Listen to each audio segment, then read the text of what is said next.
All right, we'll call our meeting to order and get started. We'll stand together and say our pledge of allegiance and have a moment of silence.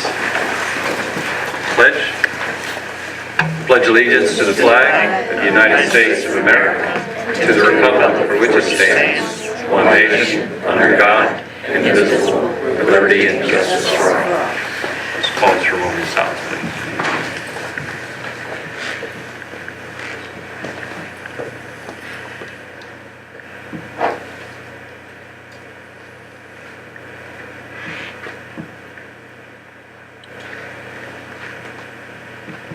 Thank you.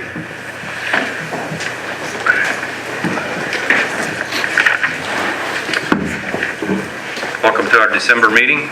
We're here to accomplish the business of schools for the sake of our students. We do want to hear from our citizens, and there is time for public comment prior to any action items that are on the agenda. We ask the speakers identify themselves and their home district.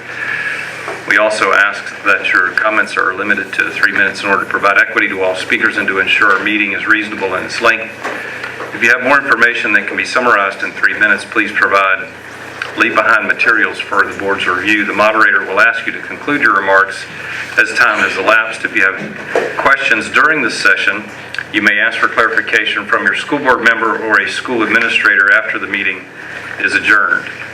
Thank you for coming tonight. We have a motion to adopt the agenda. I move we adopt the agenda. I have a motion from Ms. Bonham. Is there a second? Second. Second from Mr. Oop. Is that Mr. Rubin or Mr. Grove? Mr. Grove. Either one. Second from Mr. Grove. All in favor, aye? Aye. Aye. Opposed, no. And so ordered. Report from our student board liaison.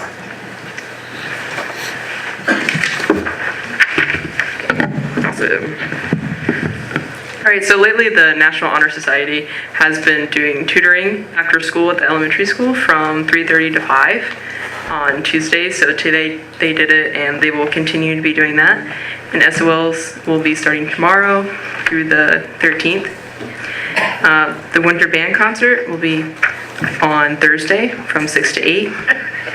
There is a Lake Anna nuclear power plant field trip on Friday. Peer mentoring meeting will be on the 18th next week.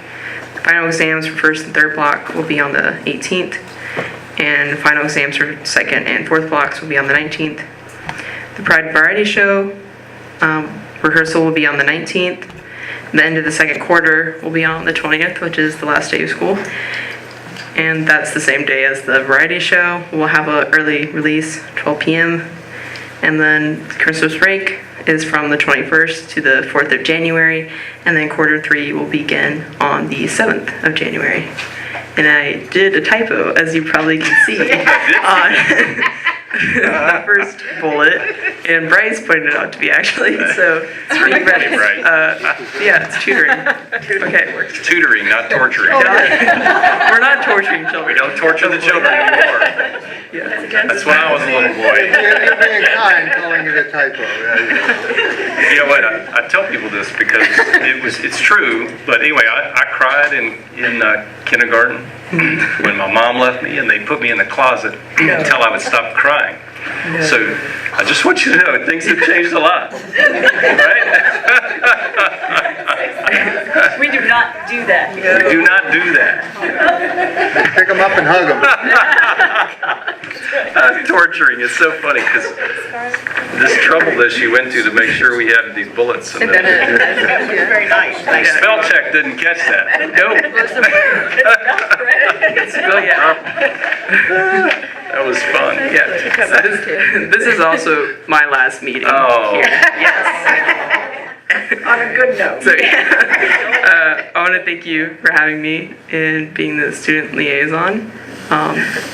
I know someone great will come up for next year, starting in January. So thank you for having me. And I went to Williamsburg and got that scholarship award. Miss Grimsley was there, so I was happy to see her.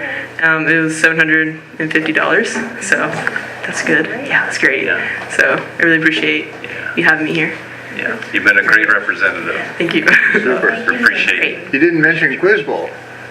Oh yeah, last month I mentioned they had a tournament, right? Yeah.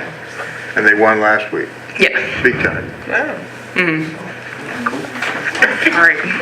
Hey, thanks. No big deal. Madam Clerk, donations? Yes, we have two. The first one is from TD&D Unlimited, donated $200 to the class of 2023. And Headwaters donated $500 for the Blandy Farm watershed trip. Great. Great. Well, thank you very much, and that'll be on the consent agenda approval. Is there a motion to adopt the minutes from November 13th? So moved. There's a motion, Mr. Grove, is there a second? Second from Ms. Meyer. Is there any discussion? All in favor, aye? Aye. Opposed, no. And so ordered. Mr. Grove, did you have opportunity? I did. To verify bills, payroll? Everything looks perfect. Thank you very much. Thanks for doing that. I didn't add them all up, but I'm sure the total bottom line was there. Good calculators. Thanks. Is there a motion to approve the consent agenda? So moved. We have a motion from Mr. Uben. Is there a second? A second. All in favor, aye? Aye. Aye. Opposed, no. So ordered. The second was by Ms. Bott. Did you get that? Moving on to reports of the superintendent.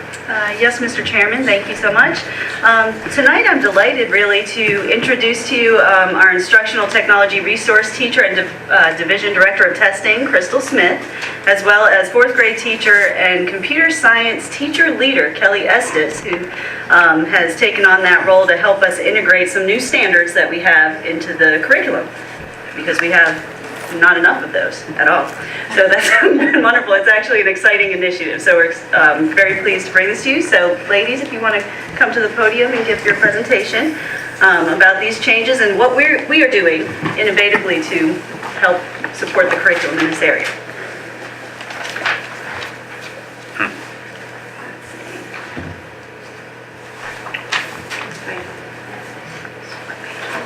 Good evening. So we were just going to share a little bit of the backstory with these. Newly adopted in November of 2017, these are measurable academic standards for kindergarten through 12th grade students. The standards were designed to be integrated into the instruction in math, science, history, English, fine arts, and career and technology courses. So these are standards that they do not replace the technology standards that we've had, but they are really designed to be integrated with them, and they kind of expound upon them and complement them. And then we've listed there, the bottom, which I guess those in the back may not be able to see, that the key components are algorithms and programming, computing systems, cybersecurity, data and analysis, impacts of computing and networking, and the internet.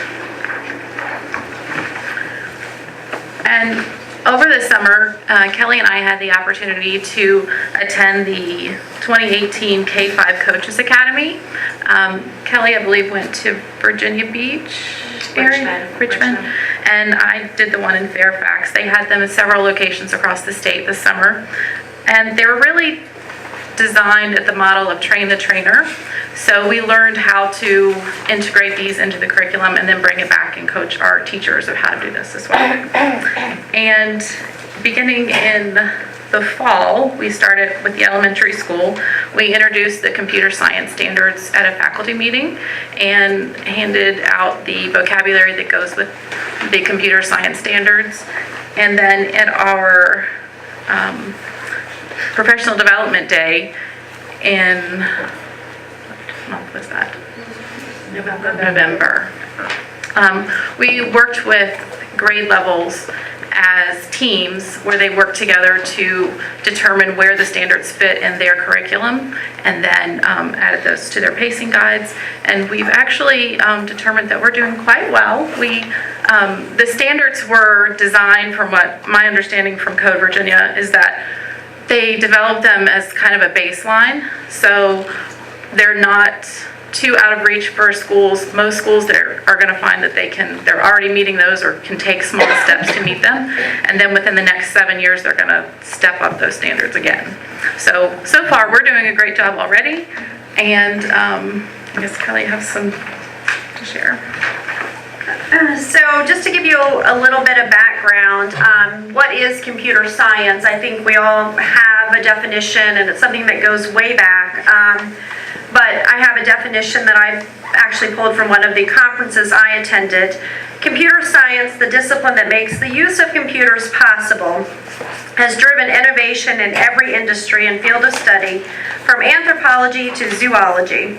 Computer science is also powering approaches to many of our world's toughest challenges. With computer science skills, a list of just things that it helps students do, and the things that I am seeing with my students in the classroom: confidence, persistence, tolerance, problem-solving ability, the ability to create, communicate, and work with others. And that last piece of it is huge. Just watching the students collaborate. You know, they're all designing, creating, but they are collaborating with each other, and I'll hear them say, well, how did you get yours to do this? And they're very excited to share and work together. So that's a very exciting part of it. So another little example of different reasons to teach coding, some of the things that it teaches our students. Crystal mentioned some of the things that we're doing in the schools this year, using the vocabulary in the classrooms. And like I said, we're doing a lot of this, so it's just pointing out the vocabulary and maybe using different vocabulary to use the computer science vocabulary. We're in the process of integrating it into our pacing guides. And then just last week, we participated in a school-wide hour of code, and we had a family coding night, and we are in the process of developing a STEAM lab at the elementary school coming next semester. So last week, like I said, we participated in Computer Science Education Week, and this is done all over schools everywhere that first week in December. It's an annual program dedicated to inspiring students to take interest in computer science. The hour of code started as a 1-hour introduction to computer science. And then, like I said, it's just expanded. So last week at the elementary school, we asked all of the grade levels to participate in an hour of coding. And I heard back from, I think, all except for kindergarten, who had some issues with testing, and they're going to do theirs later. But throughout the week, everyone participated, however it worked in their schedules for the week. So my next slide just shows a couple of pictures of our kids, some of my fourth graders, and one is a third grade classroom doing their hour of coding. And then last Thursday, we worked with PTO and did a family coding night. So we had 23 participants who came and did the coding Thursday evening. So that's kind of in a nutshell what we're doing. I have several of my students who are here tonight, and what I would like to do, if you all are willing to take just a few minutes, they have their code like we did last week for our hour of coding, and they would like to show you all just one of the puzzles that we did. The way we did this is they alternated, so we had a driver and a navigator. So one of their rules, and they did this with their parents. So one of the rules, they would drive, the other person would navigate, and then they would switch roles. So we did this for an hour, went through the puzzles. Some of them went through more quickly than others, but that's another good thing about doing the coding, is that everybody can do it at their own speed and their own rate of getting that done. So, all right, is that good with you all? Oh, yeah. You guys want to get a Chromebook, or I guess they're laptops, and then partner up with one of the grown-ups and show them one of our puzzles? Great. Come on. All of a sudden they're nervous. This'll be fun. Oh, it'll be fun. I'm excited. You know, while So we they're might have coming, to, while they're coming up, one of the things we heard at the school board conference, that is it's a bit overwhelming. This lady was telling us that the first speech that we had, that was an hour long, everybody codes. She said, everybody codes.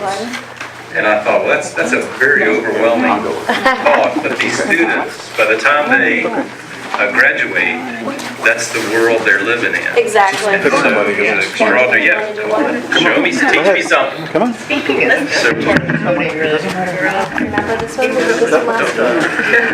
We won't bite. Hey. All right. Go over here. Watch your cord, huh? That's good for room over here. Okay, so we need to Show you want me. to come here? Come here. You got somebody from your school? Three of us. Show us both. Yeah, all three of us.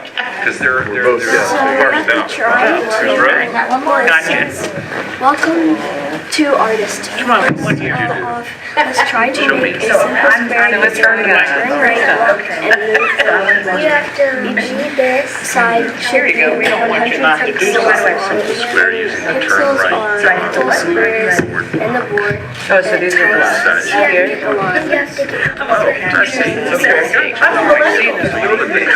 And he's gonna have it run, and this is gonna animate what he just told it to do. So how does he know? Oh, wow. So we need to. Well, because he gets the bird from point A to point B.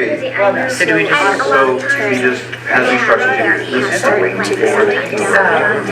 Okay. So how do you do it? Do you drag it right? We have where we're created to come up left of the blocks that they use. So what she said was when run, okay, and then you need to turn, so. Going, and these squares are one So piece, it's gonna right? Turn right. So where are we now forward? We're down here now, right? Yeah. We're right here. Yep. Facing. So then we have to go what? Then we're gonna have to turn. Depends on which way you're facing. Here we go. We did complete it. What you guys? Where'd you go? I didn't even know. Is he always facing? Is he always facing that, or does he rotate his body when he goes? Like the naughty, I'm rooting for the naughty pig. Show that. You have to tell him to turn. So what it does. All right. Can we You made it reverse work. it? Do we want to go forward then, It right? shows you So that get it right. goes Go ahead. right, left. Yeah. Turn right again. Forward. Show them. Oh, look at this one. This one says, drawing starting with 160 Run the program. That's it. And then you watch your There it goes. Hey, and if we gave you the wrong directions, we would watch it walk into space. Yeah, so could we make, do that? could we make a different, could we make a different shape? But could we make a shape that turns into a square? But they're actually Could we make, could we make like a, Isosceles triangle or something. could we go like straight across? How would we do that? We didn't even guess. I'm C++ on Windows, I'm actually. Or do we get another cover extra? I did not know you had. I'm angry bird, I know. Unfortunately, stayed away from the angry I think bird. it's the other way around. Awesome, this is. You're not realizing it's funny numbers. Oh, wow. Okay, so this one, I want to see that. They tell you what they want you to do. Okay, so you don't, so then you're gonna turn right, how many degrees? So now you're going clear. You're going up. So now you have to It's go like up and turn left. 30 degrees. Times forward and one right. This, you have to change this because Oh, they even have a picture of what it So it's not 30 because they didn't put this is. Maybe it's 40. Yeah. the angles are Yes. No, that one's. Or by more than 45. Oh, and so you go back. Okay, so you get to the next. Maybe. I'm still rooting Now for the we're up pig. here. Try what? I think the biggest thing never see what it does. Yeah, the pig. Yeah, this is what I like. Now we start over. Right. All right, then we gotta go forward again, right? have to make it into that can. And then it's right. I'm not very good at this. Yeah, I like the mouse better. Yeah.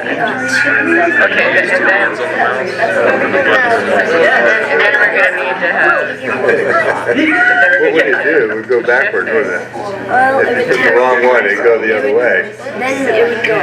You know what? I bet you this thing is trying to get us to go down here. That's why it always swung down here for us.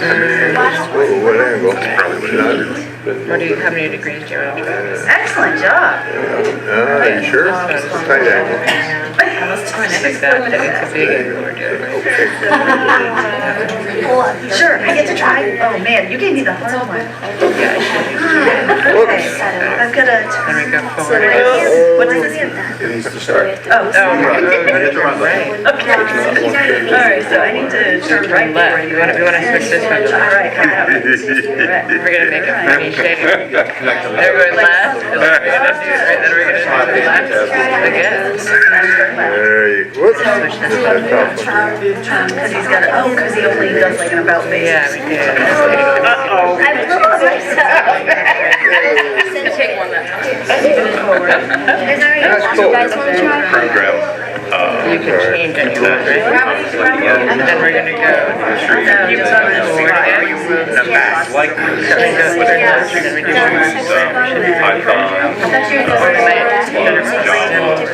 choose languages and I think it's ready or wrong? actions. I guess we'll see. Okay? All right, ready? Coding is all about. More advanced. I was gonna see Oh my gosh. Oh, so it made a small one. So we went, oh, 150. We got a small, we got a, they had the angle. Last people do daily stuff, and then after we're done with all of them. So what do you think? Let's run over here. All right. Yeah, he makes like it.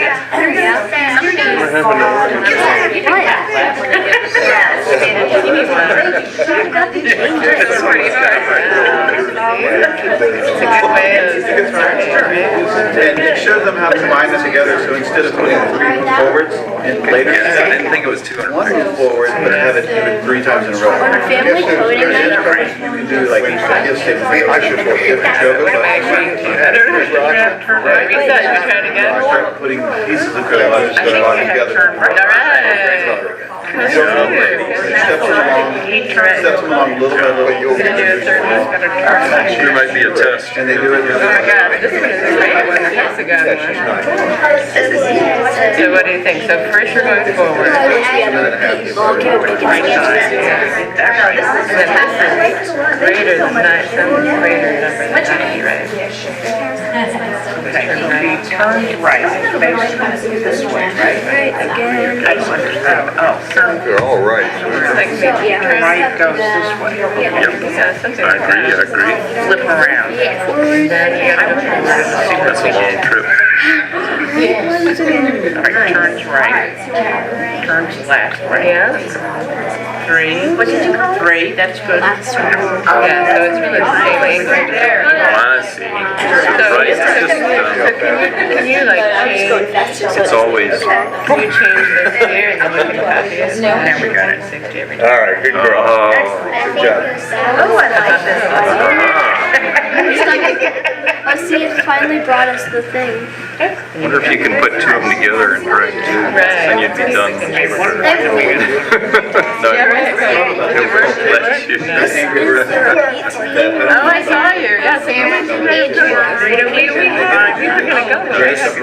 So this shows you what it's executing inside And of then they these go see some things. action. It's like a little game. You can see the actual software, yeah. That's how they get Can you change the And then say, do the show code, and they realize that they don't program.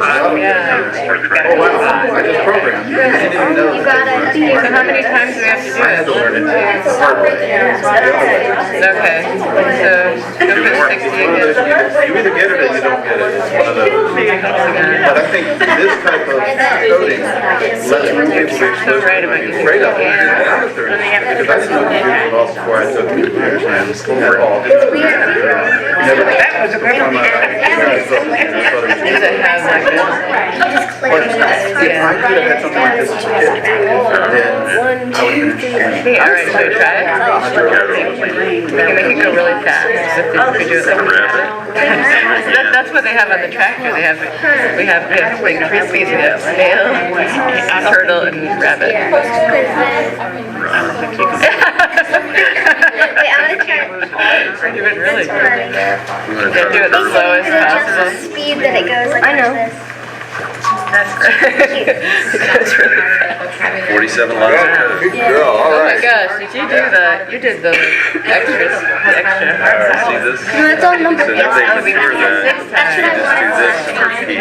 So that's better. That does give you So when it does great sentences, you can. That's so great. That you can. Well, thank you so much. Then it has its way. but you can stick Put it that between. inside. Can we be done? This is too much fun. Yeah. Like drag it over. So it does that. Yeah. Thank you very much. So it's like a fraction. You know you're on TV. To 60. I want to watch it go around 10 times. Yeah. Oh, you can. Yeah. That's a good idea. Good idea. Change it to rabbit first. Change it to rabbit first. Change it to rabbit. Now, go. That was fun.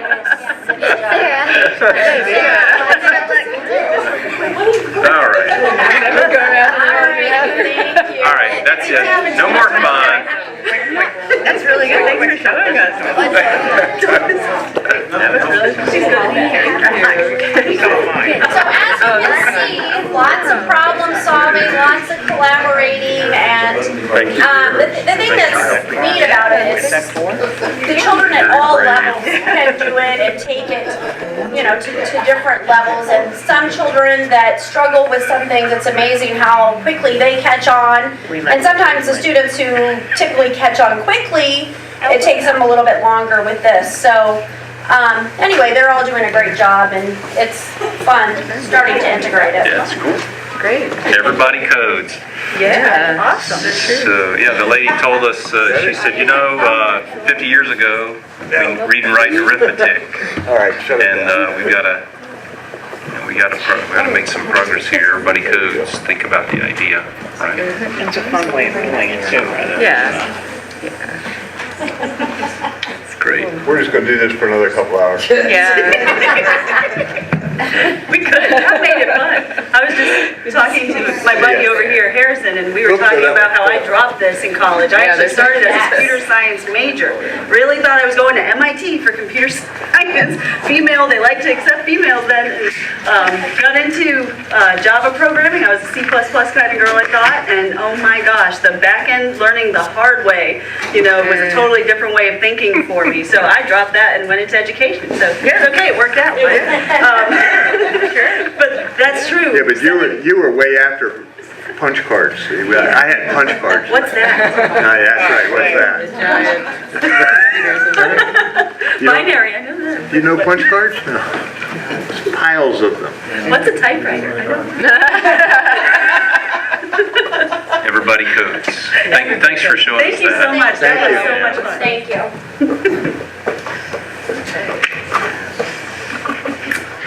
You got it. Did you get it? It's now Ms. Johnson's turn.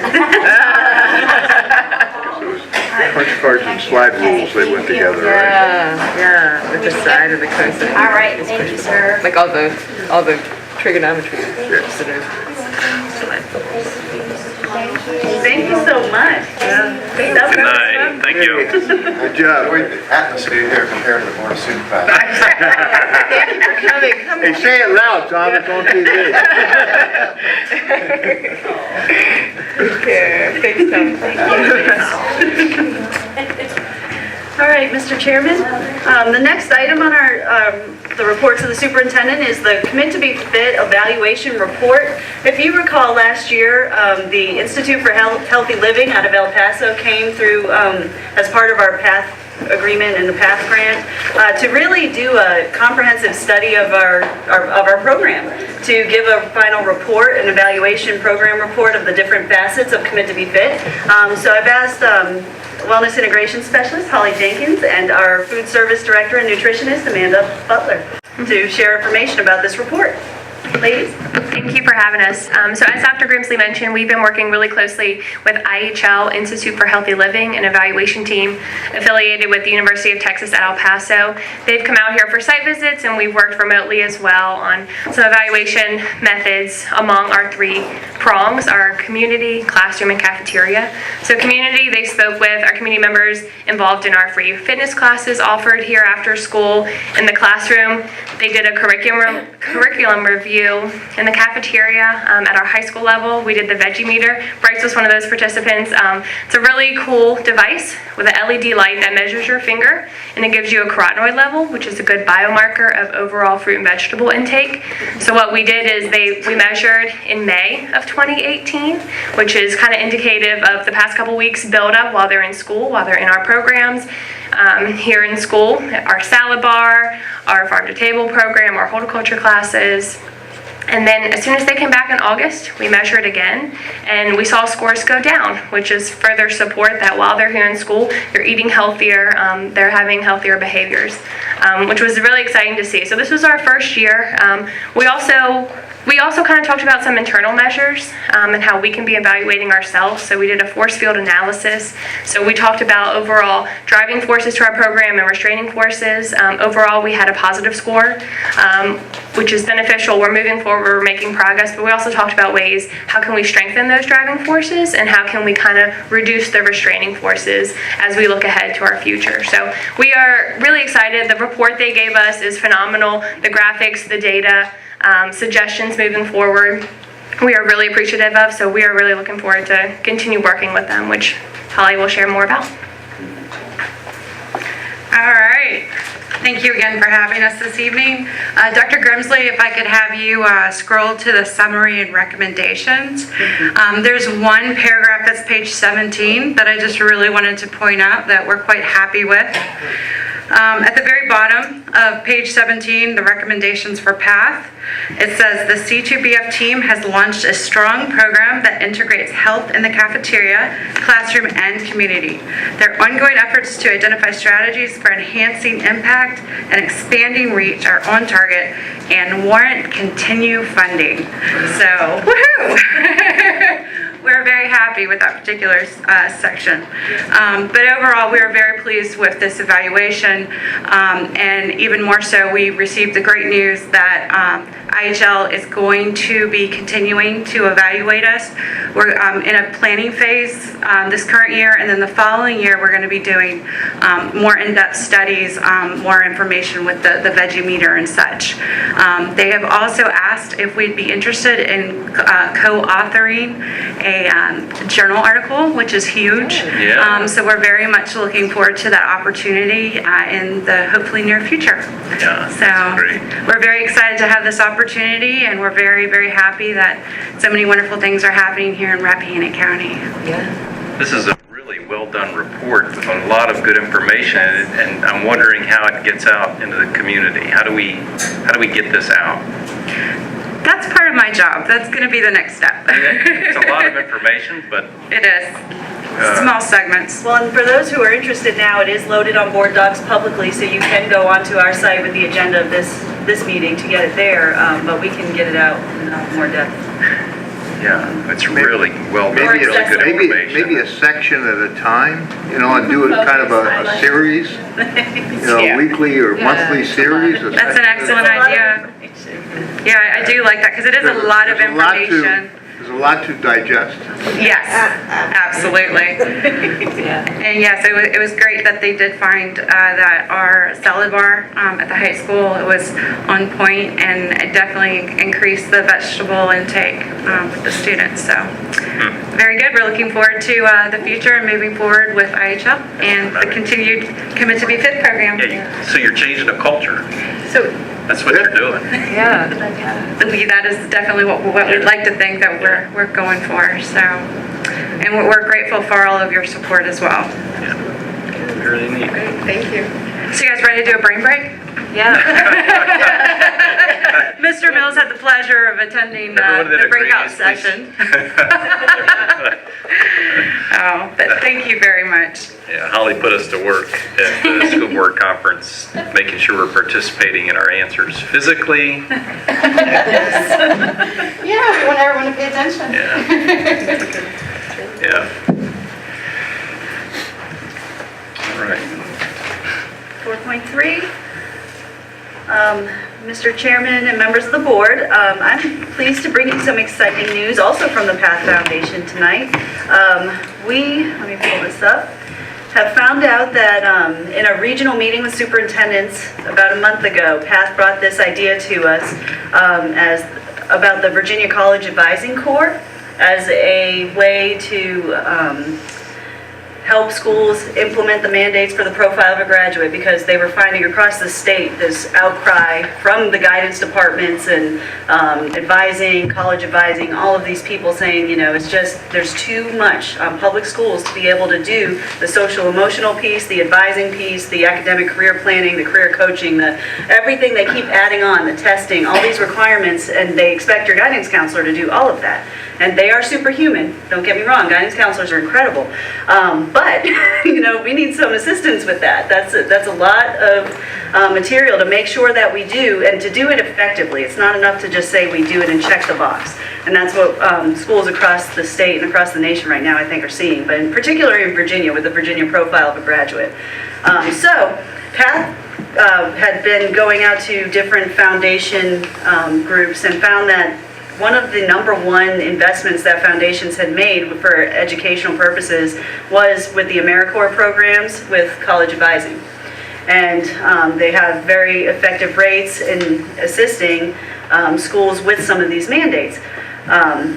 There's a huge need for that. I have some slides here that they gave to us that I'm just sharing for informational purposes, but specifically targeted for providing resources for your at-risk youth and families, which has been on our radar too for quite some time, is how we do our best job reaching our at-risk families. So that's really prevalent when you're looking at college rates and secondary, post-secondary completion rates, and we're seeing that gap even here with our small sizes. So we see our poverty levels growing, our subgroup populations growing, and less of that population is completing. And if they do go on, the persistence rate isn't what we'd like it to be either. So when you're looking at all of that data, the Advising Corps shows that they greatly close that gap incredibly quickly. And I'll kind of show you the model. What happens is, it's based out of UVA, the Virginia College Advising Corps, and they place near-peer college advisors full-time in your schools, no cost to the division. And these near-peer, meaning recent college grads, go through intensive training as a part of the way to get assistance for their college.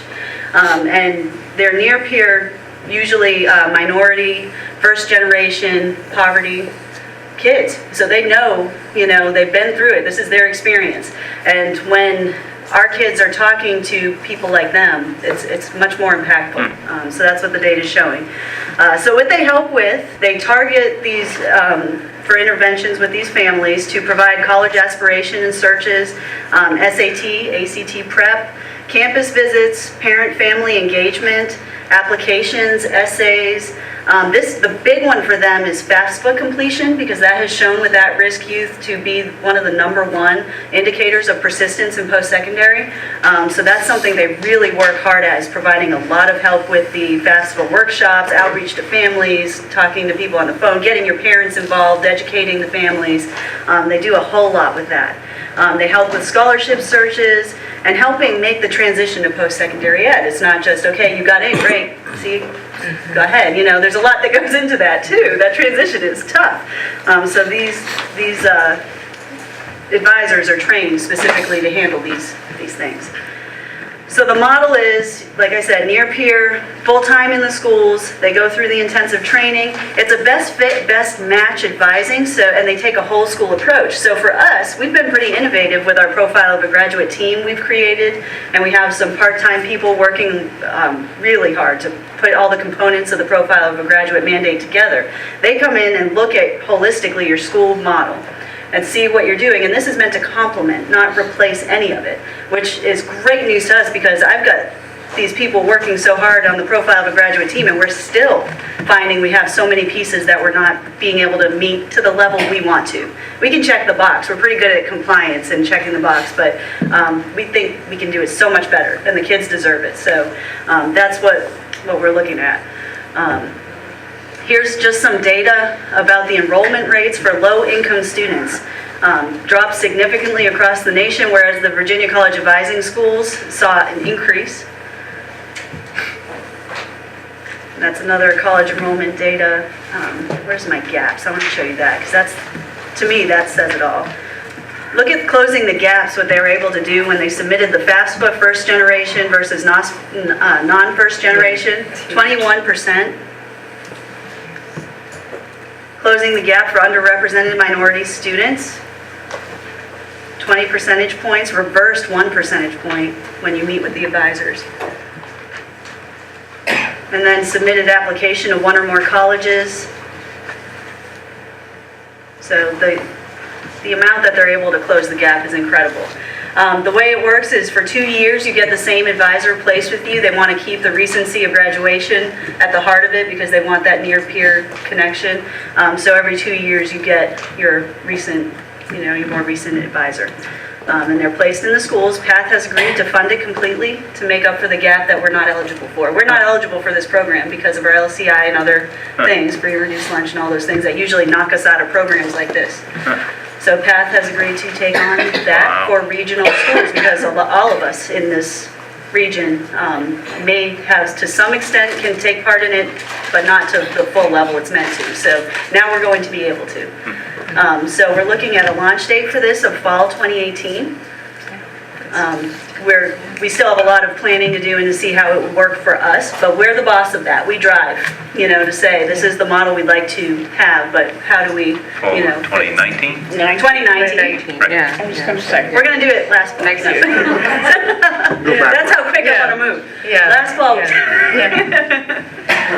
So typically AmeriCorps positions, there's a pretty modest stipend. How are we going to work with housing for this individual? That's all done through That's all done through PATH? Yes, the AmeriCorps program partners in PATH. They work it all out. Yep. Because there's a lot of other really good AmeriCorps, like Food Corps would be something that would really dovetail well with Commit to be Fit, and we could have people coming and gardening.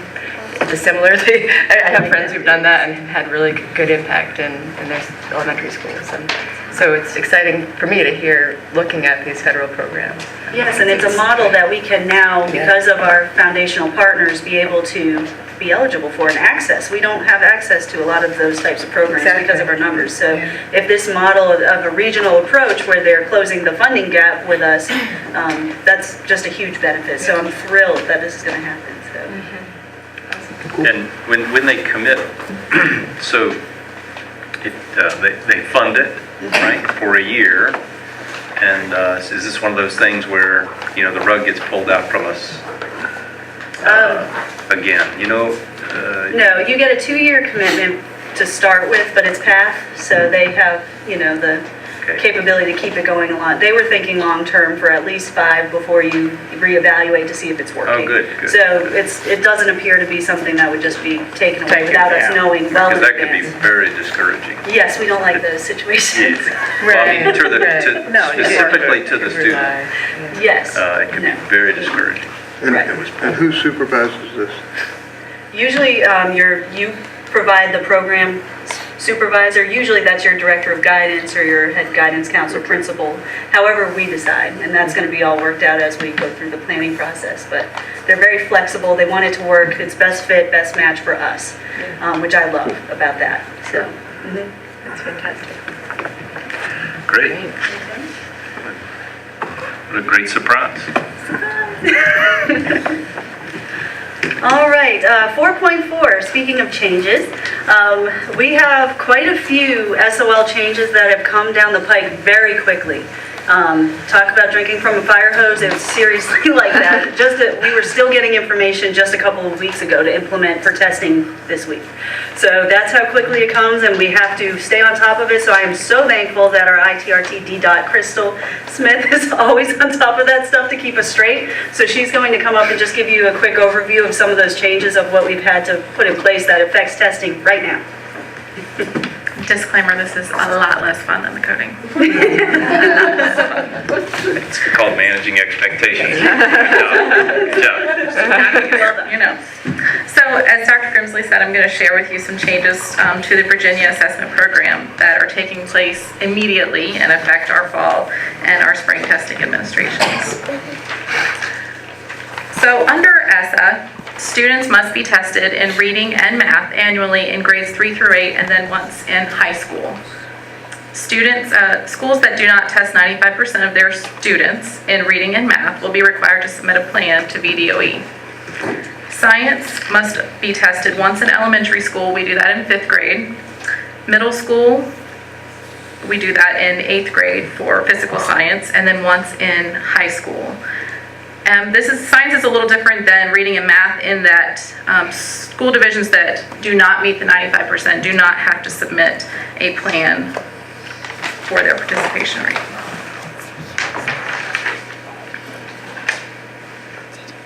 So under No Child Left Behind, Virginia could use a variety of different tests to meet their federal accountability.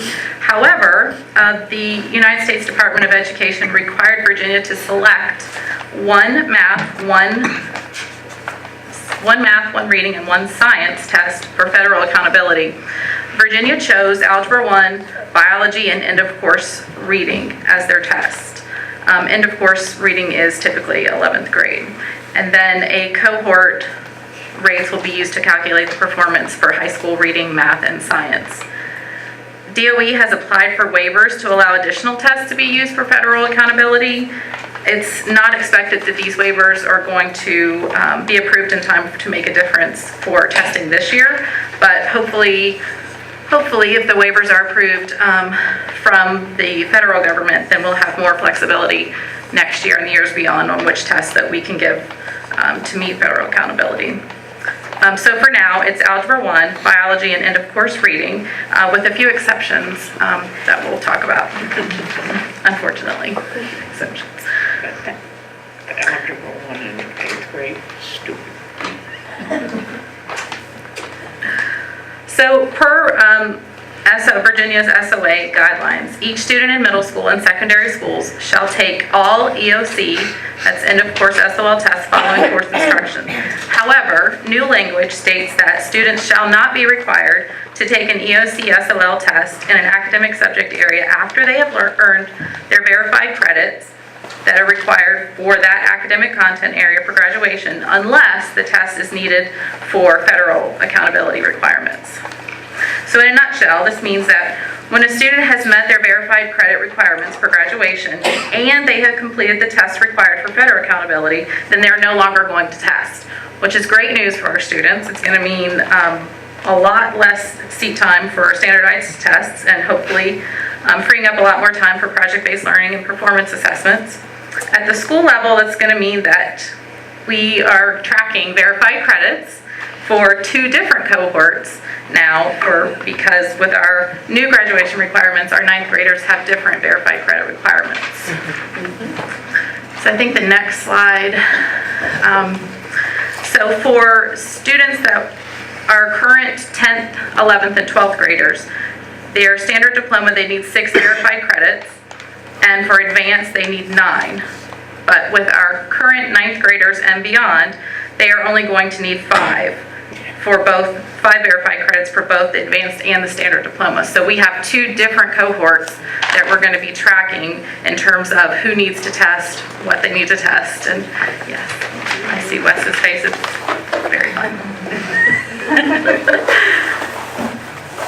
Okay, so as I mentioned earlier, there's a few exceptions to the Algebra 1 biology and end-of-course tests, being the only tests. Previous waivers granted to Virginia by the U.S. Department of Education allows students who complete Algebra 1 and pass the SOL test in middle school. They're still going to have to take a test because they took that in middle school. It will not count for high school accountability. So now they have a waiver approved for them to take either the geometry or the Algebra 2 SOL. Can we complain? We can play all you want to. I mean, if enough schools did it, you passed it, Algebra 1, you pass Algebra 1, who cares when you do it? Yeah, I mean, I think schools across the state that I've talked to, everyone's struggling with how to track this and to keep up with it. There's so many different scenarios with students and their testing.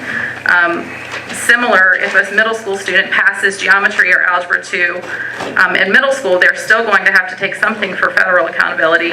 And the previous waivers have allowed for the SAT, the ACT, the IB, or the AP tests. Again, if those waivers that are into USDE now, if those are approved, then that'll give us a little bit more flexibility.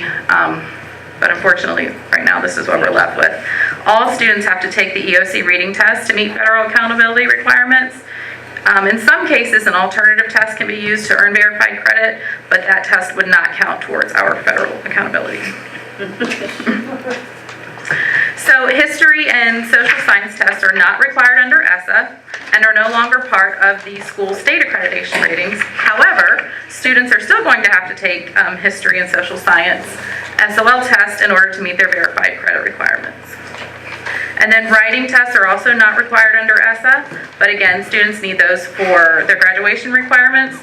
So they have the options of alternative tests, local performance assessments, and the SOLs to meet those.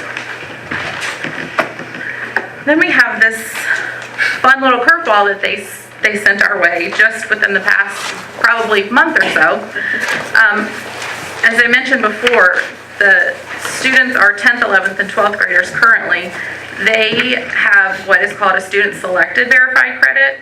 And so the state has said that that truly is a student selected. So we can't make them take if they've met their other requirements.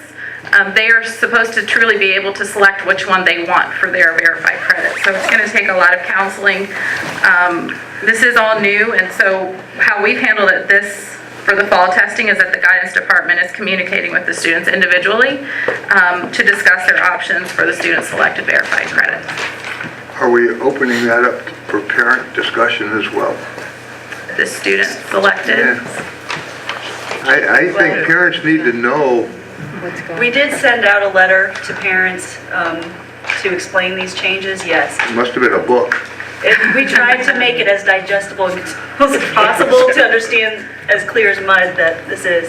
But yes, that we do want to involve the families. That's part of our counseling generally, when these things are occurring. The students selected, they were pretty much already in the courses that were required and selected for first semester testing anyway, so it's not too much of an issue with that yet. But as we're going forward, putting in the academic career plans, that's what I'm saying. Guidance has gotten to be brain science, the way this is going to work. So that's where we have to really specialize. But those academic career plans have to be completely individualized, very comprehensive, have the student selection component, and make sure there's a way to say verified credits met, so that even though they're enrolled in the course for the credits, because they still need the credits for their graduation requirements, to make sure we're not testing, because if we test kids that are not supposed to be testing, we get in trouble. Pretty good. I do. Don't get me. I think it's not fair to the kids from that perspective. Right. And I would hope that we could maybe, I know that parent workshops don't go very well, but if you get 10, parents and try to explain it from a school's point of view to parents, at least those 10 parents can talk to 10 more someplace. Well, and something that has occurred though, after we sent the letters, and the guidance counselors really have been doing a great job at the high school reaching out and talking to parents about this, especially the affected ones for first semester testing.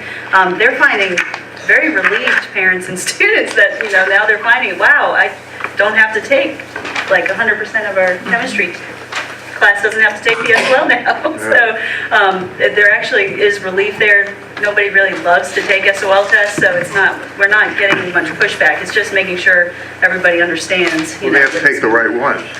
They do. If they don't take the right ones, they're Right. hooked. Right, they're still on the same path they probably would have been. An advanced studies kid is still going to take those advanced studies classes. It's more of our administrative side to make sure we don't test them if they're not supposed to be in the SOL. So the course is the same. It's just that what happens at the end is Right. going to be a little different. Oh, sure. These changes are dictated by the DOE of Virginia? Yes. Okay. And in January, right, we travel to go see, because they've got to answer to somebody, right? So we go to see our delegates in January. It would be great if we had a statement of not just, we have issue with these things, but Talking points. how about we give them, here's some ideas to correct the mess that you guys have created. They're going to say, what mess? And we're going to be able to lay out something that very clearly to them educates them to say, look what DOE is doing to us, yeah, and to our children. And so we can take that, but I don't want to show up just saying, this is stupid. I want to show up saying, these things are affecting us this way. You're not going to get what you want, I think, right, when you're done. And here's some recommendations on how to fix this thing. And anyway, at a minimum, it'll bring attention to the complexity of the problem and how it's gotten worse. Well, in their defense, I think they have the right, goal at heart is to not test the kids when it's not necessary. So it has the right goal in mind, but it's just the record keeping part of this and the tracking piece. And I guess it didn't help that this came to us at the same time when we got two profiles a week before, of a graduate, where we have two different cohorts of graduation students. That just made it so much more difficult. But it does seem like it's fewer SOL tests that definitely. students will be taking. So from Much fewer. I mean, that's what you hear from parents often is, I would like there to be fewer tests. Honestly, the spirit of this is good, and we have been talking about this for a long time, and superintendents have been on the Board of Ed. Some of this is dictated, a lot of it is dictated through ESSA, the federal government, about, what needs to be for your accountability, and the state applies for a waiver based on what they want to submit for their federal accountability measures. So they did get some waivers to give us some flexibility on this, but for the most part, the heart of it is there. We are taking away SOL testing to promote performance-based and project-based assessment, which is what educators do want. We do want that. The transition period is tough, but we are able to do it. We're doing it okay, but it's a lot to do at once. The hard part right now is that we are so stuck with the Algebra 1, the biology, and the end of course. If the waivers come through and we're able to give students more options, then it won't be as difficult. But we're hoping those come through. They just submitted this fall, and they said it takes 120 days for them to respond. So we'll see. Yes. So it's up in the air as part of the stress of it keeping up in the air. Yeah, I mean, as of now, we just have to move forward with what they have, and with the mindset of it's Algebra 1, biology, and of course reading. We just have to move forward with that. But then, like I said, there's so many just situational things with students where, I took it in middle school. Well, because you took it in middle school, now you have to take this test. You took Algebra 1 in middle school, so that can't count towards your high school math. So you're going to have to take this test to replace it, basically. That's the part that I think is a little sticky. And then on the next slide, to make it just a little bit more complicated, because that wasn't enough, they threw in just within the last 3 weeks that parents can now opt into a test. So if the student does not need the test for their graduation requirements, and we do not need it for ESSA, parents can still opt in to have their students take the test. That's if they want their kid to leave home. At meetings that I've had, at DDOT meetings with the state, I've heard school divisions say there are parents that have done this. So when all this came about in the fall, the state figured out based on feedback from other schools that what are we going to do if a parent wants to. So we do have to let the student take the test. The parent has to submit that in writing to us, and they basically will take the test, but it will not count for us. It will not count for the school. It won't count for the state. It won't count for federal. It won't even be in the student's record. So it's a way of a parent maybe verifying that the student learned Something that's something that they can put You know, on the SOL only test. the only reasoning that I've heard coming from other schools is that parents have said, well, you know, Johnny has taken every SOL since 3rd grade and he's got a 600 on every single one, so I want him to take this one to prove that he can get a 600 on every SOL he ever takes. It's like a tournament. There are some of those. Yeah. So we don't foresee a lot of these, but And when they do happen, there's an administrative burden to make sure that that grade is not included. yes, we have to code those in a Yeah. special way when they take the test to be sure that they're not counted towards us. They'll get a grade report, they'll get a score report from the state, but like I said, it won't be in the student's record. So, I hope this has kind of shed some light on the recent changes. I'm happy to answer any questions or try to answer them if you have any. How are the students that have been met with taking the changes? Their students are excited. They are pumped. Yeah, I'm sure. I mean, Yes, they're very excited. You know, we have some, like Dr. Grimsley mentioned, we have a chemistry class where no one has to take the SOL. And then, so what will this? That seems like an exciting time. At the end of, you could do a project. You could do something that's more exciting than. Yes. Now, the hard part of this, essentially what you've done though, this is the part, and it's about big people, not little people. Sure. So that's why it's not a, big consideration, but it will be on paper. Okay, because I'm telling you, what's probably going to happen is you'll see an implementation dip of this change, because essentially you've taken out your best test takers out of all the subject areas. Oh, yeah, that's true. Okay, so now my denominator has shrunk with students who may need additional chances at these tests. So you're going to see our accountability rating on all these scores probably dip because our denominator of our test takers is different. Yep. So that's going to be an important educational point as we go through, because I guarantee you're probably going to see that occur, but that's why. It's not that we're any, less performing or anything. It's a big change that's, going to change the way our scores are reported. Right. Especially in a small district. Especially in a small district. Yeah. Because our N number is different. It's going to be a lot lower. Yeah. So be ready for that. But our kids perform no matter where they are. So we're going to, I think we're still going to be fine. But just be ready for that change, because chemistry is always at 100% usually. That's your science scores. Our bio, our physical science, all of those are usually pretty good too. But that chemistry score usually brings us way up. So just be ready for that change. Yeah, and the only other thing, what this also means is that, like with the example of the chemistry class, none of those students had to take. However, we have some courses where some students do have to take it and some don't because they haven't met their requirement, whereas some do. So that's been... That's a fucking nightmare. They're great at it though. Talk about everybody codes. Nobody codes as much as Crystal Smith codes. She has been our Power School guru on making sure our coding is accurate, working with guidance. I mean, it's been phenomenal. So I do want to applaud staff with getting all the information, getting it out, getting it coded, getting ready for testing in literally 2 weeks. That's incredible, and they've done a great job. So thank you for that. Thank you. Well, if there is a parent workshop, it would be good to film it too, because people would be a good thing to put up on the website once we have it set. What's happening. Then it would be a good idea. Thanks. Thank you.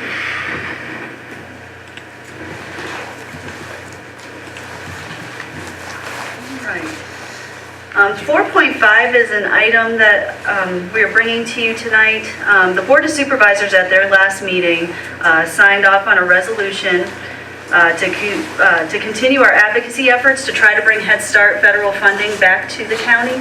That was a surprise to us. That happened very quickly.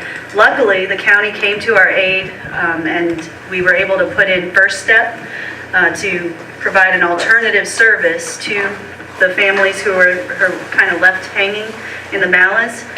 So this resolution is simply to allow us, or to show your support for us going after the restoration of the Head Start program, which we now understand is going to take some legislative action.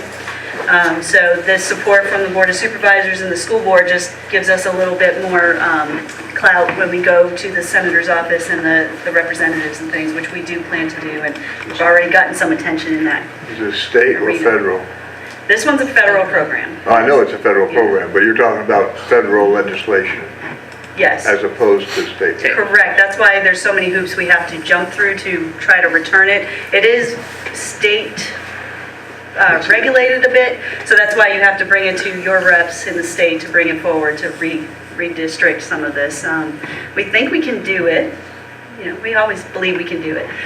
It's just going to take quite a bit of effort, and that support will go a long way as we lobby for this. It may take some time to get it back. So I don't think there's any way we can get that in time for next year, maybe the year after though. So we are working with People Inc. right now to try to put in an application as our community action partner for Head Start. So we'll see. And they have put in early Head Start to try to get that funding here, which we haven't had in the past, which would be great. So that will provide services for your birth to 3. K2 or 0 to 3. 0 to 3. Yeah. So that'll help support. So any additional funding we can bring to the county. Yeah. That's what this will do. So I have asked that you review this and for an action item later on, and that would be greatly appreciated. Got it. All right, and speaking of Head Start funding, 4.6, if you haven't already heard, we received some wonderful news from the governor's office yesterday that the Virginia Early Childhood Foundation grant proposal that we submitted with CCLC and 23 community partners who came to the table to support this was fully funded. So now we do have a First Step collaboration for 2 years after this. So our kiddos do have a place to go. And what we found when we started to put together this grant proposal was that our at-risk population is scattered everywhere. And it's no wonder Skyline did have problems trying to get them all together and find the numbers. It was tough. And what we realized is we really need to leverage all of the resources in the county, and it does take a village to do that. We need all of our early childhood partners on board, all the early child care providers. We have different agencies, Department of Social Services, the Health Department, everybody came together, 23 community partners on this grant. So we even said, even if we don't get the funding, we've started an amazing dialogue among all of us in the county to really target trying to find ways to intervene early for our at-risk preschool population. So at the very least, we knew we had come to an agreement there. So that we got the grant makes us feel a lot better. So, yeah, they announced that yesterday. Can you share the bottom line on that? $250,000. Yep. Yes. Great. Yes. So we are thrilled about that. So we'll keep it going. And who administers that? We are the We're the sort of fiduciary. fiduciary person. Yeah, we manage the money. We're the fiscal agent. And then CCLC is the program directing agency that's going to work very closely with us and all the partners in the planning phase to ensure that, if you remember last month, our big goals are trying to provide the best early childhood education possible at all of our centers, so they'll all have access to high-quality professional development, courses, curriculum, Virginia quality standards, observations and assessments, and all of those pieces. And if they get to a Virginia quality level 3, then they'll be able to be a DSS approved vendor for at-risk children, also receive subsidy money out of that grant to receive, to help support at-risk. And also what we want to do is create the single entry point, so there's one application, because we're finding that's a huge deterrent for parents having to sign up for all these different programs to see what I'm eligible for. We're going to have one point where you enter that way, and then the conversations will be, let's leverage resources and what's the best placement for that child, whether it's in the school, in our pre-K, in CCLC, maybe it's Baby Bear Daycare, maybe it's Hearthstone School, depending on the needs of each child, family, and what resources are available. So that's the ultimate goal. Does the parent have some input into that They do. selection They process? do. The part of this is to combine public-private funding for some choice in the matter, but it's also with the recommendation on, here's the resources available that we need to meet there. So you'll be looking at very specific services, for instance, like nurturing parenting for parents who need that support, or special education services, where is that best met, where, things like that. So it's very much case by case, but with all of us helping with the application process and leveraging all the resources, we feel like we can make the best And decisions. is there going to be with a families. committee Yes. pulling in the applications? Yes. And it's not going to be 45 or 23 different people doing it? No, sir. There's a program lead that's each of the cornerstones of the agencies who provide those specific supports to our county. So DSS, People Inc., the schools, CCLC program director. I think there were a couple more, I think, too, but specific services aligned to. But we'll have somebody on that group. Yes, absolutely, yes. And then this is for 2 years? 2 years, 2.5 years. 2.5 years. It starts with a planning period that commences next month. Okay. So we have our webinar next week. Get it all set up. We're moving quick. So we start that, and the planning phase will take us through June. So we really map out our benchmarks, our outcome markers, our evaluation processes, reporting pieces, all of those that have to be solid to make sure that a program like this. And advertising. And then And advertise it. And Yes, then absolutely. I mean, without parents knowing about it, Mm-hmm. you're kind of beating a dead horse, Absolutely. Well, it's gotten quite a bit of attention, and when we started First Step Collaboration at CCLC, we found that now that we had an alternative and all this was going on, the families came to us, and the families presented themselves. We have 23 with 2 more applications, I think, coming in, so 23 students already enrolled in First Step, so the numbers are there that we need. So that's great data for us to go to the feds too and talk about Head Start funding as well. Very Very exciting. good. very cool. Good work. Thank you. And that completes my report. All right, thank you very much. All right, moving on to reports from the board. Report from Headwaters representative. All right, the Headwaters Board met on November 19th. There was an update from Dr. Grimsley about the Stream Lab at the elementary school, which didn't actually get the grant funding from the Lex Foundation. Also, the board clarified the current dual enrollment fees and current dual enrollment offerings through LFCC, just as a point of information. Nancy Studs is the new READ coordinator for Headwaters, so they have that hired up. And there's going to be a party at Larry Grove's house coming up on December 17th. Really? Yeah. You want to tell us about that Yeah, party? maybe. Is there a dress And the board's invited too. That's all there is from Headwaters. Great. Thanks. MVGS rep? Yeah, we did meet, finally. We had a meeting. I wasn't there. Well, we got a lot done that way. Teasing. Yeah. The program that was put on was about the mentoring program. If you remember, Mountain Vista Governor's School had a retreat last year, and one of the biggest concerns and issues that kids have were the pressures on them, and the pressures of academics, and the pressures of social, and the pressures of getting on a bus at 5:30 in the morning and going to school and doing all those kind of things. And so they started a mentoring program, a student peer mentoring program. And I was very proud to say that we have been doing that, and it works really well. But the 4 students came and did a presentation on what it did for them as students, and it was quite beneficial from their perspective.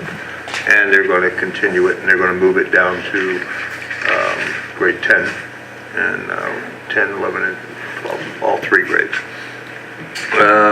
What else did we talk? Warren County. No, wrong. Winchester, I think it is, has dropped 4 slots. They proposed to drop 4 slots, and that'll be voted on next month. I think it has to do with funding, but nobody said anything. Well, they have the endowed Hanley High School. Pardon me? So that's what the endowed Hanley High School where, they want to be back in the program in their own home high school as a senior year. And that Winchester struggled for years to try to keep the numbers throughout the 3-year now that we've added the 3 years. So I could probably see that as a big reason filling the numbers for the entire program. It's $5,823 per kid.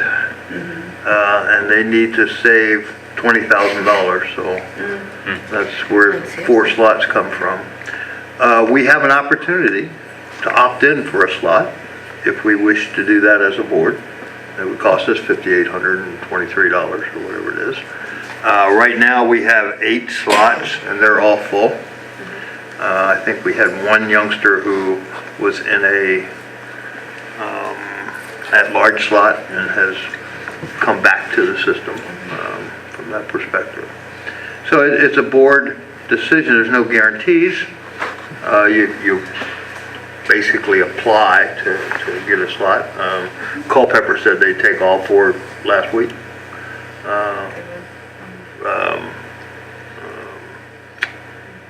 Fauquier said they would take all 4 last week. They'd pick them up in a heartbeat. But I mean, I don't know how people feel. Our percentage of the number of 10th, 11th, and 12th graders that we have, and the number of slots that we're filling, is very high. It's a very good percentage. So if we get 1 at-large slot, that's 25% of our slots are at-large, so it works out pretty good. Which means no cost. At no cost, right? Right, and we compete for those, and very rarely we get the at-large. We had 2 at-large last year. We had 10 going for the cost of 8. So that was really nice. And our kids compete well for those, but some years we've struggled to fill all the slots when we had 4. It depends on the classes coming up. So I'd love that as a board discussion as we go through budget planning, because that will have a budgetary impact if you're increasing the number of slots. It would be, but you would have to propose something for next month to fill those slots. They want those slots filled. Paid and filled for next year, yeah, for their budget cycle as well. I'm happy that we have 8 and we'll keep 8 and we'll spend money for 8 and hope we can compete for a couple more. It's the percentage-wise, if you did the percentages, numbers of kids versus the number of slots, we're way up there. So it's a good thing. The board is also invited, and something we may want to do in the spring, is to take a visit one day to Mountain Vista Governor School, to the Warrenton campus, and just do a tour while kids are there, just to get an idea of what a day is like. When somebody said, wouldn't it be nice if just all of us got on the bus and rode with them and went to classes and then came back?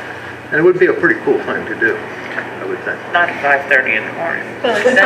We don't leave that early. Some of the outer banks. 6:30 here. That's a good idea. It's a good idea. It's something we should talk about, and I can arrange to make it happen. But I do think, in a little warmer period of time, and It would be interesting. March, April, something. I would be interested We can all shadow understand practice. To go take a trip. But I don't think do we have an interest for another slot? That would be a lot of kids to.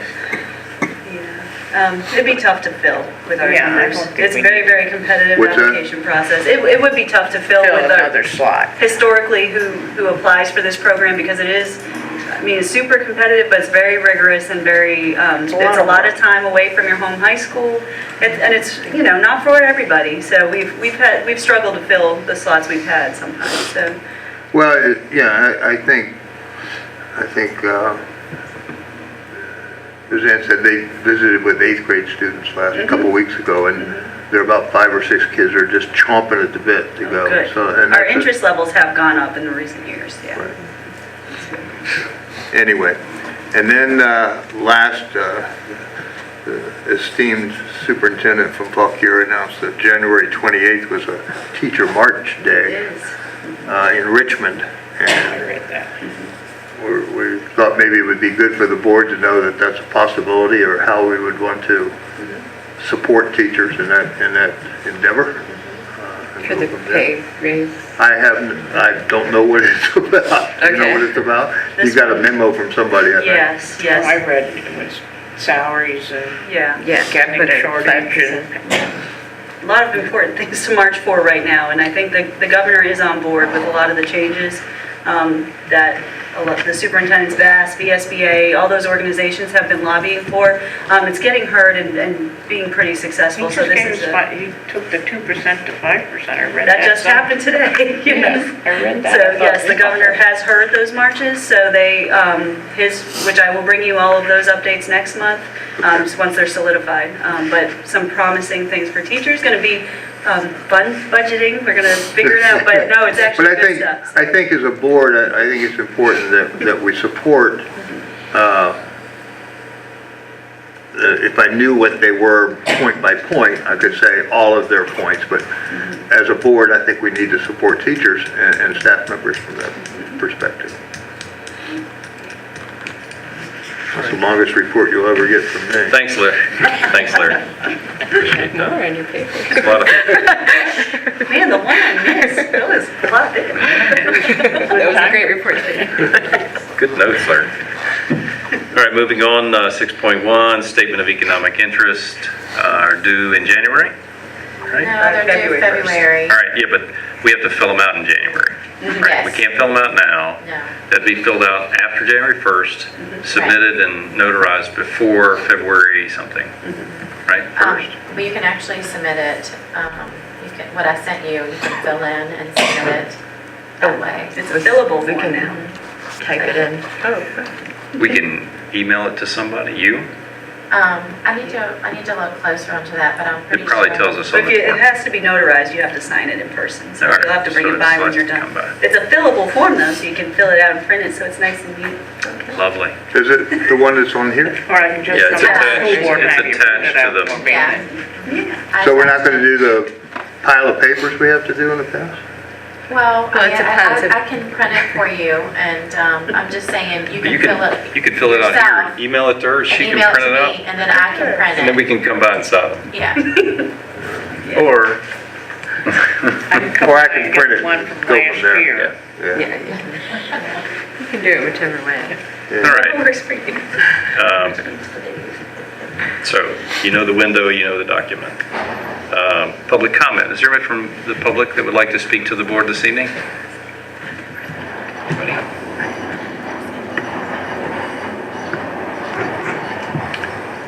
Moving on to action items then. We have one. Is there a motion to approve the Head Start funding resolution?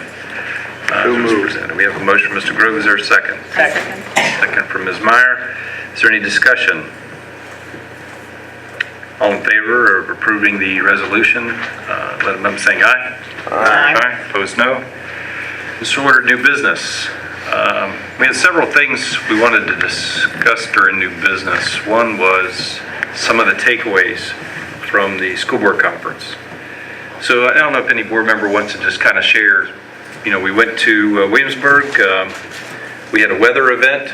Right? Rachel and I went in one vehicle the night before because we were afraid we were going to get snowed in. Larry and Pud came down the next day in the snow and made us look like wimps. But anyway, and I had predicted. and anyway, it was a good time, and I thought I'd give opportunity if anybody wants to share the one thing they remember the most. Yeah, well, I went to one, there were a lot of different things, but I went to one on the early childhood education initiatives that different schools are doing. And there was a lot of amazing, one of the takeaways that I had from that was that going towards having from birth up is what schools are doing in Virginia, and that the young kids are in their biggest mind growth time, and that's really important. Also, the statistic that they were throwing out at a few that I went to was $1 spent for early childhood ed equals $7 saved later on, which is pretty remarkable. And also the trend, there was one that it was interesting because there was an architect that also presented at that session talking about the trend towards having early childhood in a place that's designed especially for little people with their needs in mind, and it was interesting just having spaces for them, having it be okay to be loud and be chaotic, unlike sort of in a more regimented as the kids are older. So I do think that really reflects well on what we're doing with having CCLC as an option for the youngest kids, and I just it's neat to see that we've come to this, and I do think it dovetails really well with the current research and trends, and really it seems like it's something that's going to be in public education starting from birth, even offering from birth. Obviously any family can keep their kid home as long as they want, but having that offering for needy families is imperative. I'm glad we're doing it. We're on the cutting edge. That was satisfying to feel. You took my thunder. We went to the same one. We went to the same one. Yeah. And it was interesting that the new research in brain growth from 0 to 3 years old is equivalent to 4 to 8 or something. It's just amazing. My son from Australia is coming home tomorrow, so I'm going to talk to him. He's a brain guy, so I'm going to talk to him about this new research going on. Should be cool. Anyway, it was fascinating. It was, yeah. Bud, you have anything you want to? No, I went to the legal stuff and it's sort of scary. Yeah, there was one, I think you and I were both in the safety one. Yeah. That was pretty scary. The whole It thing was is. scary from the beginning to end.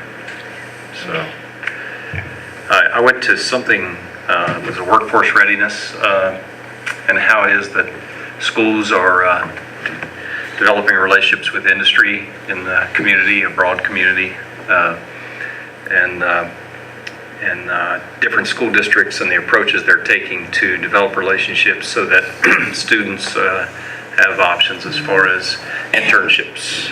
And so that was it's maturing very quickly, workforce readiness and these, what's happening in different districts to facilitate that. I saw a product in there, the whole bottom floor is taken up with industry people trying to sell you something. But there were a lot of interesting things down there. This one guy was sitting there with nothing, which intrigued me. And so he's got this product. It's a lot like LinkedIn. It's a social networking kind of thing, but its purpose is for businesses to enroll and then students to enroll in the same LinkedIn type of environment to create those opportunity connections, right? So much like LinkedIn for professional people or something like that. It's called QDIN, a similar service, and you pay. It's a flat fee for the district, for example. I think he said it was like $4,000 or something for the district, one flat fee, and anybody in our district or any industry that wants to enroll in it in our district area, have to be outside of the county, but can take advantage of a product like that. But anyway, that seemed to be maturing. My biggest takeaway was everybody codes. That was my big takeaway from the whole thing, because I realized, wow, we got to think 20 years ahead and what our students are going to be with. And I've been coding since 81, right? And that's what I do for a living. And so for me, I don't think about it. But now I'm looking at grandchildren, and they need to know, they're going to need to know how to code when they walk out of the building. And this young lady was with us tonight. She's picking up things, and there's a button where you can do this map, and then you hit a button and it says, "Show me the code." So it's we got to think that way, right? So this was interesting. So and I know we usually don't like talking to architects, but anyway, this particular firm I talked to, there are many others, talked about a net zero school and how they built these net zero schools. I just want you to know solar's out there. We've been dabbling and talking about it. We don't seem to follow through with anything because it's construction and nobody wants to do construction, right? Because it costs money. But check it out. The possibility exists to have a school building with a net zero energy profile. There's one in Arlington right now. Yep, that's what this one is. Yeah. This is it right Discovery here. Elementary School, right next to Williamsburg. And this firm facilitated Actually, that. this is a net 0.7 or something like that. He called it net zero, but Yeah. there are other ones as well. This was one that he showed me this from. And I just want us to, when we're considering it, be thinking that way. So there are educational aspects to putting solar in our schools, but there's also potential of having a zero net. So that was good. That was basically my takeaways. The other ones would scare you. An Airbnb model of school in the future. Thinking differently, completely differently about what education is and how we implement it. Today we're very building oriented. But what is education going to look like in 20 years? What's it going to have to look like? So, a lot of intriguing ideas that kind of stretch you. Plus, I would say it's also a neat. We don't get to spend any time chatting about stuff, not school stuff, but just stuff. And so the car ride down, when you can get one person in the car and you can just chat on the way down, it's a good time. Passes time, but it's also good. Good to know. It's good to get to know people. Yeah. On that solar note, I also talked to a solar person at the conference, and I really, I think that there's such good education pathways from solar to, there's so much data that can be generated from one solar panel. That's something that I do think that as a foot in the door for our kids who are going to be in this future, which is going to be a huge change. I mean, something that we could have just to generate some data for the STEM lab. I really think that's just another academic vehicle. Yeah, because not necessarily to save any money or to do anything good for the world, but you could just measure it and maybe hook up a pump to have a little waterfall in the pond in the courtyard, or have a fan in a little kiosk by the shade structure by the playground. The kids in this school that you're talking about, this Discovery School, about 30% of their curriculum is based around their building. Yeah, they do everything based around the net zero building. All of their science and all of their math and all of their the readings, a lot of the reading is done around this building. It's really fascinating to see. If you take a chance, go over and take a walk. Good. Any other takeaways? All right. So the legislative conference is the 14th and 15th of January in Richmond. And so look at your calendar before we get back at the board meeting, which is January the 8th. So and I think we probably would have to register before that.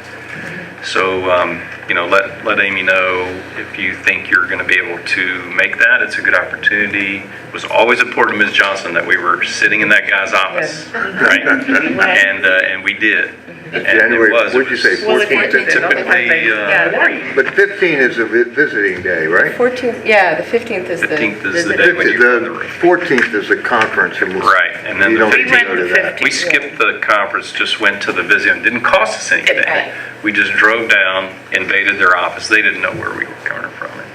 Sat in their office. And typically the number 2 person was the one that you needed to talk to anyway. And I wish I could remember his name, but we talked to his wife, and I thought, we actually talked to his wife, and I thought, well, this is probably more useful than sitting talking to him, right? So it's a very useful day. See if you can find time to put in your schedule, and at least 2 of us should probably try to get there if we can. And figure out what types of things, because if you're going to talk about more than 3 things, they're not going to remember any of them, so figure out what I just want to say. Pick out a couple things. We talked about having a standing committee starting in January was a policy. Policy. All right, so come to the January meeting, we believe it'd be in our best interest to have a standing committee for policy. And the reason is there's some things that need to be reviewed and brought to a board meeting that can be decided on right then. Otherwise, we have to table everything for a month, and it puts us in a bind. So consider whether you're willing to be one of the 2 board members on the standing committee come January. Right? That was soon enough, right, January? Yes. 3 of our board members have birthdays in December. Mr. Euban. Which one? Mr. Hoopen. Mills. Oh, that's right, me too. Ms. Meyer. Ms. Meyer. And so we've got these delicious things that we're about to, we're about to share them, because we're going to go into closed session. Before we do that, we're going to take a little recess so we can celebrate birthdays together. And we waited long enough, and most of the crowd left. So Get a little bit more. there's more, right? Anyway. Do we get to sing? Happy birthday. No. This thing's videotaped, we better not, right? So, I think that's all up, guys. Any other new business, anybody? Our next regularly scheduled board meeting is January the 8th. Is there a motion to... You might want to mention that we will be at a party. the party. As a board. Yeah, well, it depends on who shows up, but yeah. Yeah, it's a possibility that it'd be more than 2. And the 17th of December at 5 o'clock. So do I have to advertise that It's not It's not your meeting, it's not our meeting. It's not a meeting, so maybe it doesn't have to be. No, that's complicated. I think... Are we all supposed to go to that? I thought it was for Headwaters. It is heavy. No, the whole board I've is never invited. advertised it in the past. No. I just invited you. Yeah, the thing is, I can't remember going to one where I showed up and there was more than 2 board members. There's only ever 2. We're gonna all be there this time. Yeah. Yeah, I probably will either be late or not there. Really, I mean, I can't get there that quick. Yeah, you work can't. So, Whatever. I'll be glad to go if you need me, but I don't have to. all right. I went last Let's year. It was figure out- very nice. I can recommend it. Let's figure out who's going and try to keep it the 2 of us. Okay? I think that's it. So we're not going to advertise anything because we're not going to show up in numbers. Is there a motion to go into closed session? I move the board convene in closed session for the following purpose. Discuss and consider appointment of staff members for a coaching position, classified positions, volunteer classified position, a resignation of a coaching position, and an update on the superintendent's goals pursuant to Virginia Code 2.2-3711A1. We have a motion, Mr. Groves. Is there a second? Second. We have a second from Ms. Bonham. All in favor, aye? Aye. Opposed, no. And we'll be in closed session right after we get finished with this birthday. Anybody going to help? We have healthy choice. Yeah. Hey, what was that number they were trying to gauge in Cranton? She said something like that, and they have a way of testing it, right?